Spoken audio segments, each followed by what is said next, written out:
Il est 22 h, merci de nous rejoindre pour suivre cette édition de 22 h au sommaire de l'actualité. Un centre de développement communautaire flambant neuf pour la ville blanche et ce initié par le secrétaire d'État à la jeunesse et au sport, Badoul Hassan Badoul. Actualité internationale au Centrafrique, les élections reportées de 3 jours. C'était les titres. Merci à vous si vous nous rejoignez. Le secrétaire d'État à la jeunesse et au sport, Badoul Hassan, s'est rendu hier à Tadjoura où il a procédé à l'inauguration de 2 nouveaux locaux de CDC de Tadjoura, situés à proximité de l'école Alwan Daoud en face de la mer. Accompagné d'une forte délégation composée du président de l'Assemblée nationale, de la ministre de la promotion de la femme, Mme Hasna Barkha Daoud, et des parlementaires. Et bien justement, à son arrivée, le secrétaire d'État a été accueilli par le préfet de la région de Tadjoura, Abdelmalik Mohamed Baloïta. Ensuite, le secrétaire d'État et sa délégation se sont rendus en premier lieu à la résidence du sultan de Tadjoura, Abdelkader Hamad, pour une visite de courtoisie. Après avoir souhaité la bienvenue à ses hôtes, le chef traditionnel a tenu à remercier le président de la République, Ismaël Marguerite, pour sa politique efficiente qui donne de l'éclat au quotidien de nos concitoyens, en particulier la jeunesse. Le sultan a offert au secrétaire d'État à la jeunesse et au sport un outil traditionnel, un couteau à phare pour le récompenser de son engagement en faveur de la jeunesse, plus particulièrement celle de la ville blanche. Par la suite, le secrétaire d'État a tenu une réunion élargie avec la présence des autorités de la région et des responsables de son département à la préfecture de Tadjoura. Le président du conseil régional a pris la parole d'emblée pour souhaiter la bienvenue à la délégation. Ensuite, ce fut au tour du préfet de Tadjoura de prendre la parole. Il a mis en exergue l'intérêt que présente ce centre communautaire de développement pour la population en général, la jeunesse en particulier. Il a expliqué que le CDC demeure un endroit stratégique dans lequel les jeunes peuvent apprendre, échanger et s'épanouir. Fin de citation. À l'occasion de l'inauguration de ce nouveau CDC à Tadjoura, les Tadjouriens de tout âge confondus ont réservé à la délégation conduite par le secrétaire d'État un accueil chaleureux. Après la réunion avec les autorités administratives et coutumières de la région, le ministre et sa délégation ont pris part à la cérémonie d'inauguration du nouveau siège du CDC de Tadjoura. Cette cérémonie riche en couleurs a regroupé les différentes communautés nationales et plusieurs associations qui ont manifesté leur joie pour la réalisation de ce nouvel espace d'épanouissement des jeunes de Tadjoura. Après la présentation de chants de danse folklorique, le ministre de la Jeunesse, M. Hassan Badoul, a procédé à la coupure de ruban en présence du président de l'Assemblée et du ministre de la Promotion de la Femme, Mme Hasna Barkha. Par la suite, la délégation a visité les différentes salles des équipements en présence des autorités et des responsables du CDC. Le nouveau CDC est doté de salles de gymnastique, de salles de jeu, de salles de couture et d'équipements nautiques. Le président de l'Assemblée nationale, M. Mohamed Ali Hamed, qui a pris la parole pour rappeler l'importance cruciale de ce CDC qui favorise et profite à l'instruction et à l'épanouissement de la jeunesse. Par la suite, la ministre de la Promotion de la Femme, Mme Hasna Barkha Daoud, elle, a durant son allocution rappelé que le CDC était une équipe en sport nautique, et que ces équipements permettraient à la jeunesse de Tadjoura de pratiquer la natation, domaine dans lequel les jeunes de Tadjoura se sont déjà distingués en réalisant des exploits lors des compétitions internationales. Et de son côté, le secrétaire d'État à la jeunesse et au sport, M. Badoul Hassan Badoul, a souligné que ce centre de développement communautaire permettra à la jeunesse de la ville blanche de disposer des équipements nécessaires et de ce fait de pratiquer le sport de manière aisée. Il a également demandé à la population d'entretenir à bien. Donc, il a rappelé que ceci s'inscrit dans la politique de vaste réalisation des infrastructures sportives initiée par le président de la République et chef du gouvernement, Ismaël Marguerite. Autre en marge de cette journée, la délégation conduite par le ministre de la Jeunesse a procédé à la plantation d'arbres au sein du nouveau CDC, suivie par une démonstration de jeunes qui ont fait des démonstrations de sports nautiques tels que les planches à voile, qui est très prisée par les Tadjouriens.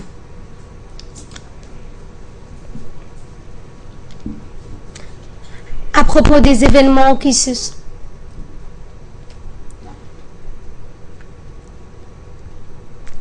Et bien donc, ce communiqué qui nous dit qu'à propos des événements qui se sont produits lundi à Boldoro, le parti de l'opposition, l'Union pour la démocratie et la justice, a publié hier donc un communiqué dont je vous informe. Il est le suivant: dans la journée du 21 décembre 2015, un événement sans précédent s'est produit à Djibouti, dans la commune de Balbala. Effectivement, donc, l'UDG présente ses condoléances aux victimes et à leurs familles et souhaite un prompt rétablissement aux blessés.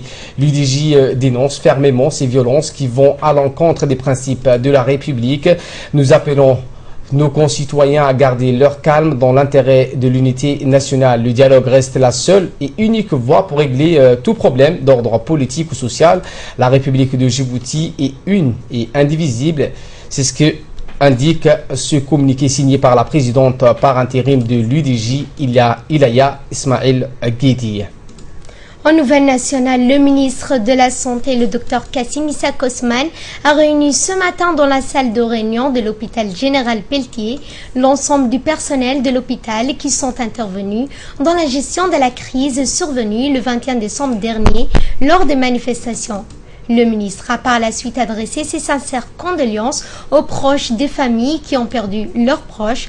Le docteur Kassim Issa Kosman a rappelé qu'à travers cette rencontre, il voulait témoigner au personnel de son entière satisfaction pour leur professionnalisme et leur dynamisme qu'ils ont pu démontrer lors de la prise en charge des blessés. Il a aussi donné une mention particulière aux médecins des corps constitués, en particulier le docteur Abdurraouf Burhan de la gendarmerie nationale et le docteur Samater Hassan Farah de la police nationale qui n'ont aménagé aucun effort pour assister leurs collègues de la santé. Et les propos donc du ministre qui a félicité les personnels des surfaces, des brancardiers et les agents de sécurité, chacun dans le domaine qui est le sien, a fait un travail remarquable. C'est ce qu'a indiqué le ministre de la Santé avant de remercier aussi les forces de sécurité et les familles des blessés pour leur compréhension. Je vous propose de le suivre. Vous souhaitez à toutes et à tous une bonne année, une bonne et heureuse année 2016. Et aussi pour vous témoigner de mon entière satisfaction pour votre professionnalisme, le dynamisme que vous avez démontré pour la prise en charge des blessés suite aux événements qui nous a tous pris de court survenus le 21 décembre 2015.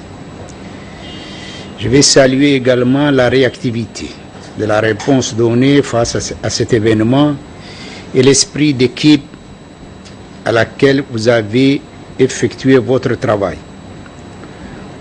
Au nom du ministère de la Santé et à mon nom personnel, je voudrais féliciter l'ensemble des personnels de l'hôpital général Pelletier et de Balbala pour le travail exceptionnel et qui ont été à la hauteur de mes attentes face à ces urgences.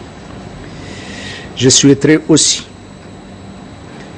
donner une mention particulière et remercier les médecins des corps constitués, plus particulièrement Dr Abdurraouf Burhan Mohamed Aref de la gendarmerie et le Dr Samatar Hassan Farah qui ont été et sont toujours avec nous pour gérer cette crise.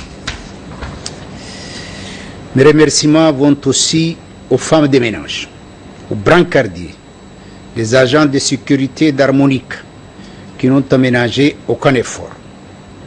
Pour terminer, je ne saurais encore oublier les familles des blessés qui ont été assez compréhensibles face aux difficultés que nous étions confrontés.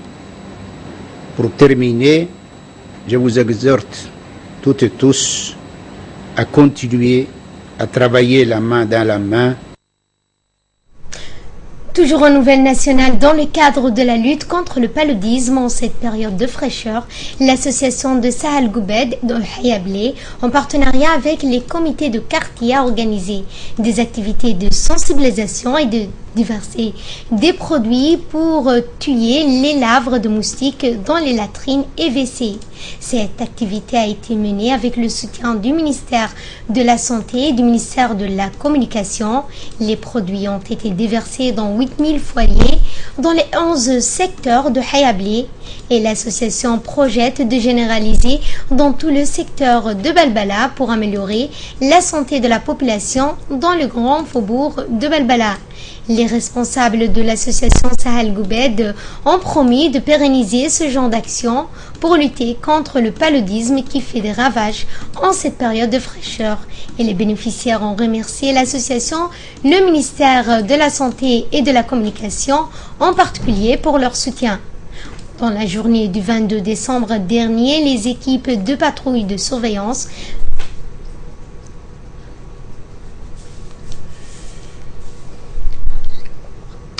Et dans la journée donc du 26 décembre 2015, les équipes de patrouille de surveillance maritime de la garde-côte djiboutienne ont réussi à porter une assistance à des immigrants clandestins en situation de détresse dans les eaux territoriales du nord du pays.